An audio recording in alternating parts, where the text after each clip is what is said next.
You know, there are too many Talat Mahmood voices today. There is Khalid on my right, and there is Raghunath Kedar in the audience. Ricky Sabina Sabben himself a Talat Mahmood voice.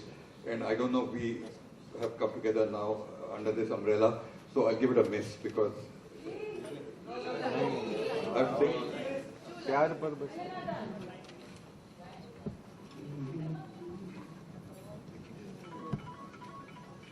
मेरे ख्वाबों के झरोखों को सजाने वाली तेरे ख्वाबों में कहीं मेरा गुजरे कि नहीं पूछ कर अपनी निगाहों से बता दे मुझको मेरी रातों के मुकद्दर में सहर है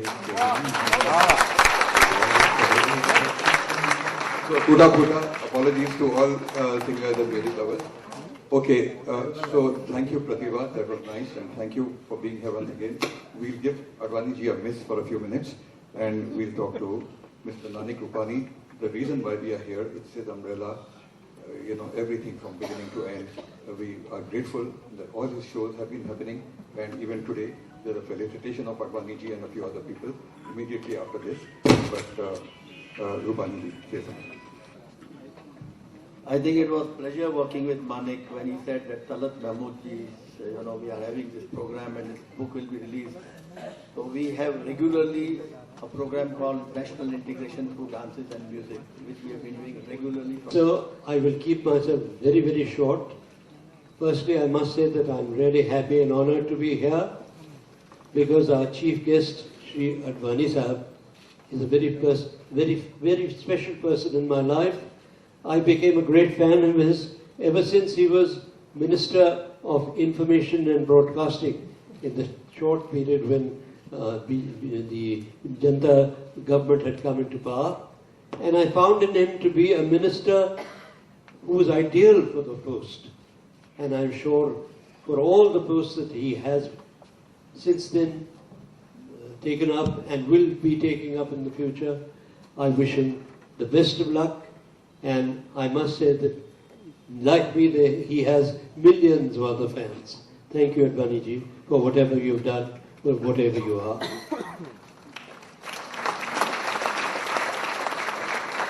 I am also very happy to be here because it is a very special occasion for me, Manik Premchand's book being released.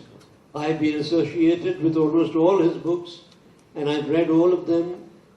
Not only have I read them, but some of them have been very, very helpful to me in my own special work of creating radio programs, one of which I'm sure you are listening to every day these days on Big FM, from 1 to 2 every Monday to Friday.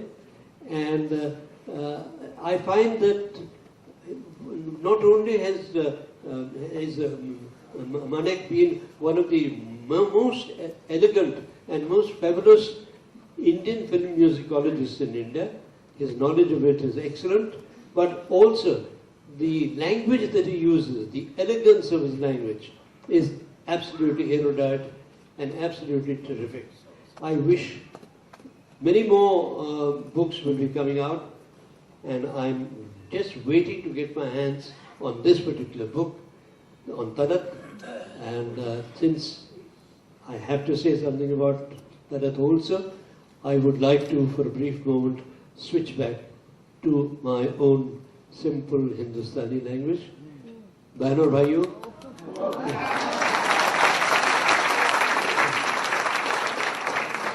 Talat Mahmood साहब का जिक्र जब आता है तो मन में एक अजीब सी खूबसूरत सी तस्वीर खिंच जाती है उनकी मधुरता की, उनकी शराफत की, उनकी नज़ाकत की, उनकी मलाहत की।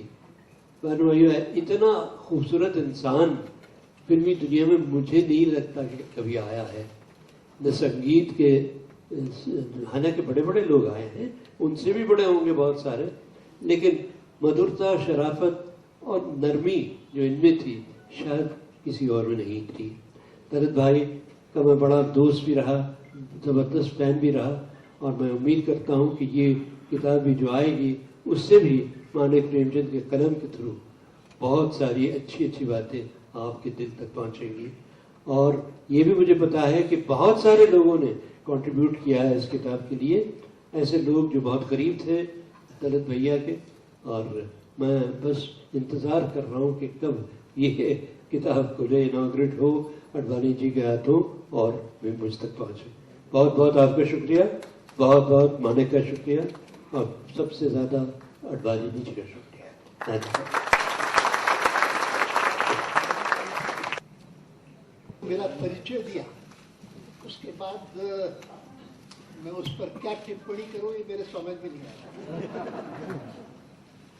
क्योंकि मैंने किसी समय किसी पत्र पत्रिका में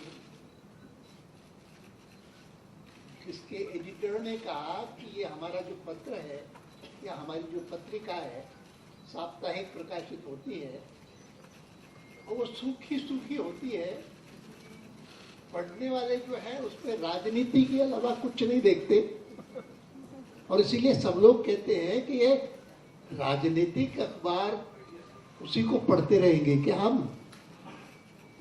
कुछ तो उसमें ढंग की भी बात होनी चाहिए। और ढंग की बात जो है संपादक ने कही कि सबसे ढंग की बात आजकल लोगों को लगती है तो फिल्म की लगती है, तो क्यों ना कुछ एक कॉलम कम से कम फिल्म का हो।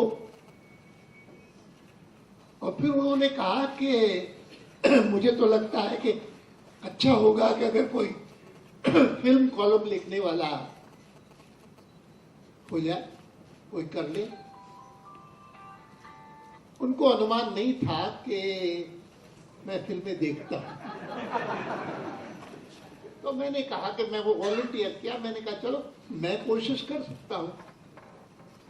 इसके अलावा बाकी सारी बातें जो कही मानिक जी ने वो सही नहीं है। मैंने जरूर किसी समय फिल्म्स में रुचि ली, और वो रुचि बढ़ गई जब मेरी अपनी लड़की ने टेलीविजन पर फिल्में बनानी शुरू की, और ऐसी ऐसी फिल्में बनाई कि जिनको मैं आज भी देखता हूं और कितनी बार भी देखता हूं तो भी बहुत अच्छी लगती है। और मैं आपको बता सकता हूं कि मैंने कहीं एक आध बार उनका जो एक कॉलम उनका जो एक रेगुलर फीचर आता था उसमें तलत महमूद का एक आध गीत जरूर सुना, और उसके बाद एक बार मैंने कहा कि मानिक भी बहुत अच्छा गाता है और मैं उनको सुनना चाहूंगा। और मैंने जब उनको गीत गा करके सुनाने के लिए कहा तो मुझे स्ट्राइक हुआ कि इनकी आवाज बिल्कुल तलत के साथ मिलती जुलती है, और इसीलिए मैंने कई वर्षों बाद तलत को कल रात को सुना, जब प्रतिभा ने यही फिल्म जो आज आपको दिखाई वो मुझे भी दिखाई, तो मुझे लगा कि सचमुच जो मेरा अंदाजा था कि मानिक की स्वयं की आवाज भी तलत से कुछ मिलती जुलती है, ये बात सही है। और मुझे कल बहुत अच्छा लगा कि आज का यह कार्यक्रम, जिसमें मुझे तो एक बहाना मिला था कि उसमें मेरा सम्मान होगा। मैंने सोचा कि मेरा सम्मान तो राष्ट्रपति भवन में जिनको करना था वो कर लिया, हो गया वो तो। यहाँ उसके कारण यहाँ सम्मान काय के लिए होगा? ये तो एक और ऑडियंस है और एक प्रस्तुति होने वाली है, और उसमें भी जब मुझे पता लगा कि फिल्म जो है वो तलत की जो है वो प्रतिभा की दिखाई जाएगी, तो मैंने कहा इसके कारण मुझे भी बुला लिया होगा। ये अंदाजा नहीं था कि यहाँ पर दो ऐसे विद्वान बैठे होंगे कि who can be regarded as fully conversant with Hindi film music. और मैं मानता हूं कि यहाँ पर मंच पर बैठे हुए लोगों में से माणिक है या अमीन सयानी है।